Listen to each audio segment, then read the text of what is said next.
श्री कफीर और एरियल, मां, बेटा और बच्चा एक ही ताबूत में दफनाए गए। जैसे उसने 7 अक्टूबर को अपने बच्चों की रक्षा की जब उन्हें अपहरण किया गया। जीवन में एक साथ, मृत्यु में एक साथ।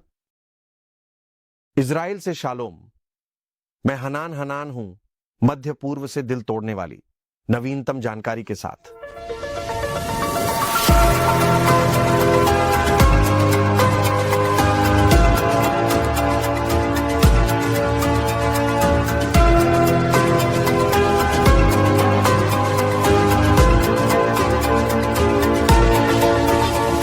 आज इजराइल ठहर गया। बहुत से व्यवसाय बंद हो गए, लोगों ने काम छोड़ दिया। रिशोन लेजियन से जौहर तक 60 किलोमीटर तक हजारों लोग सड़कों पर खड़े हुए एक मां और उसके 2 छोटे बेटों को अंतिम विदाई देने के लिए।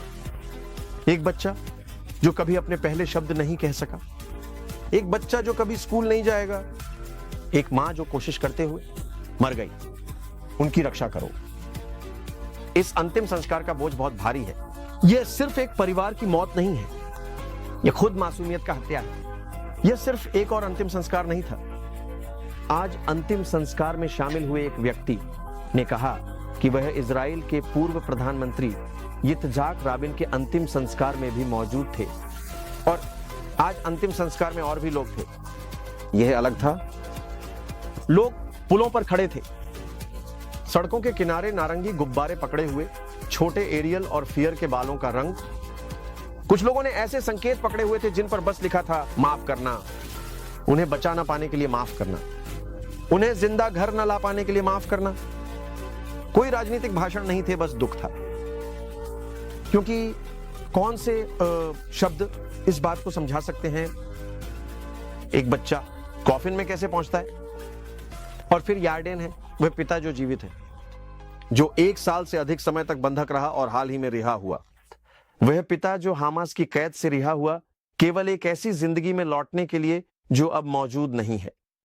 एक नारंगी किप्पा पहने हुए वह कब्र के ऊपर खड़ा था और अपनी पत्नी और बेटों से बात कर रहा था, और उसने कहा, श्री कृपया मेरी देखभाल करना, मुझे बुरे फैसलों से बचाओ, मुझे हानिकारक चीजों से बचाओ, और मुझे खुद से भी बचाना। मुझे बचाओ ताकि मैं अंधकार में न डूब जाऊं। एक आदमी इतना टूटा हुआ, एक आदमी जो अपने परिवार के लिए लड़ा, जिसने अपनी पत्नी के अंतिम शब्दों का पालन किया। उसने उससे कहा, लड़ो, हार मत मानो। और अब उसे जीवित रहने के दर्द के साथ जीना होगा। उसने अपने बेटे की कब्रों की ओर देखा और माफी मांगी। उसने कहा, एरियल, मुझे उम्मीद है कि तुम मुझसे नाराज नहीं हो कि मैं तुम्हारी सही तरीके से रक्षा नहीं कर सका और तुम्हारे लिए वहां ना होने के लिए। मुझे उम्मीद है कि तुम जानते हो, मैंने तुम्हारे बारे में हर दिन हर मिनट सोचा। और फिर उसने बेबी कफीर से कहा, कफीर, मुझे खेद है कि मैं तुम्हारी बेहतर रक्षा नहीं कर सका, लेकिन मैं चाहता हूं कि तुम जानो कि मैं तुमसे गहराई से प्यार करता हूं और तुम्हारी बहुत याद आती है। श्री, तुम मेरी सबसे अच्छी दोस्त हो। मिशमिश तुम्हारा उपनाम है। अब मुझे निर्णय लेने में कौन मदद करेगा? मैं तुम्हारे बिना कैसे निर्णय लेने वाला हूं? क्या तुम्हें हमारे बम आश्रय में आखिरी फैसले की याद है?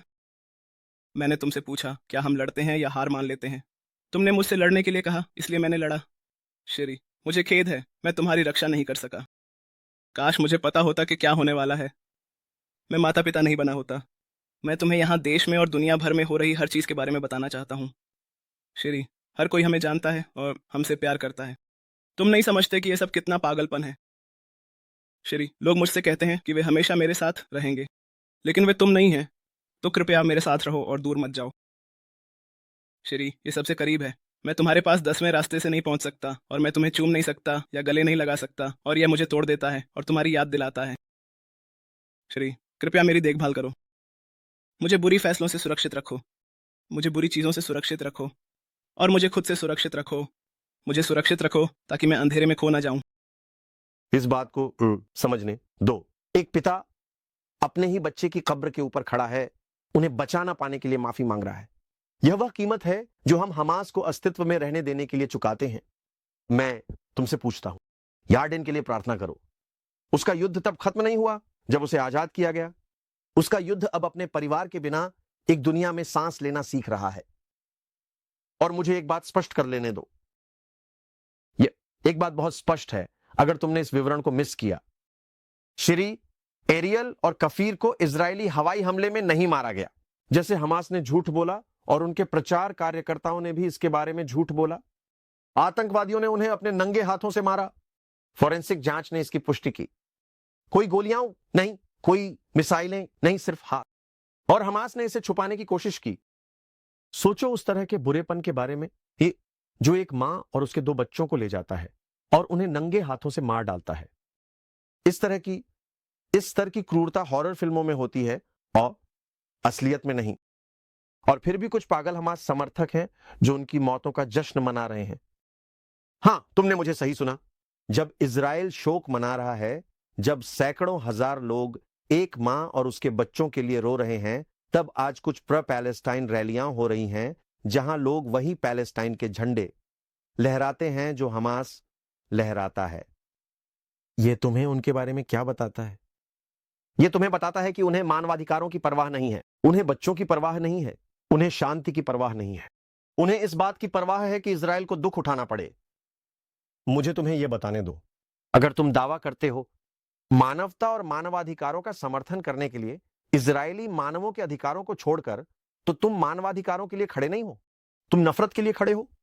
क्योंकि सच्ची नैतिकता चयनात्मक नहीं होती। और अगर तुम्हारी करुणा की सीमाएं हैं तो यह कभी भी करुणा नहीं थी, शुरू से ही।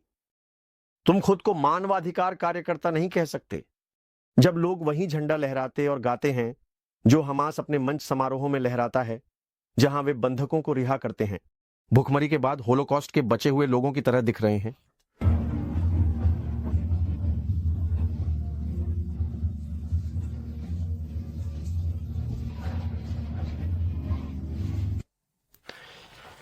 एक और विषय पर, आज रात और बंधकों के शव लौट आए जाएंगे प्रधानमंत्री कार्यालय के अनुसार। लेकिन बेशक मैं तब तक हमास पर भरोसा नहीं करता जब तक यह नहीं होता, तो कुछ भी निश्चित नहीं है। लेकिन यह केवल पहले चरण का एक हिस्सा है। आज रात हम देखने जा रहे हैं संभवतः 4 बंधकों के शवों की रिहाई, जिन्हें हमास अभी भी अपने पास रखे हुए है।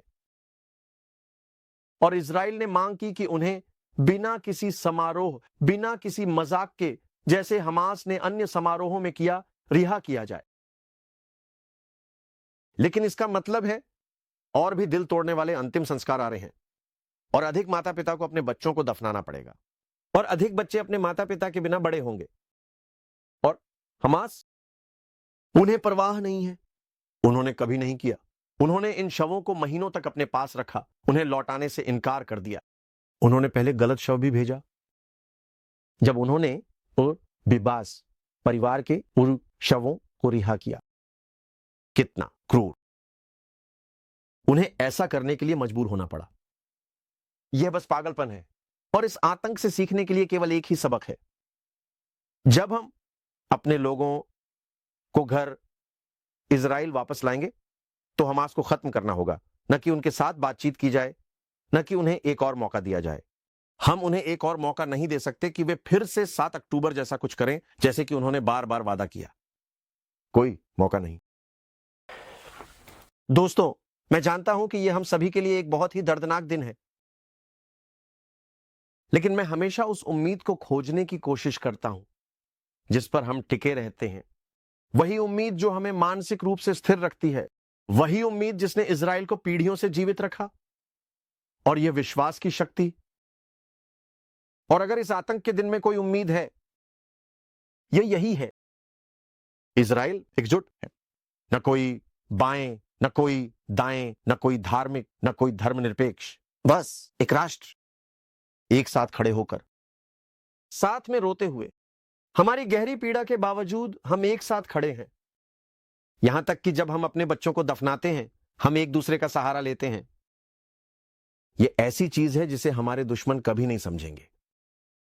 वे हमें कभी नहीं तोड़ पाएंगे। वे हमें तोड़ने की कोशिश करते हैं, वे हमें बांटने की कोशिश करते हैं, और फिर भी हम आते रहते हैं, हम लड़ते रहते हैं, हम जीते रहते हैं, क्योंकि इजराइल कभी नहीं मरता।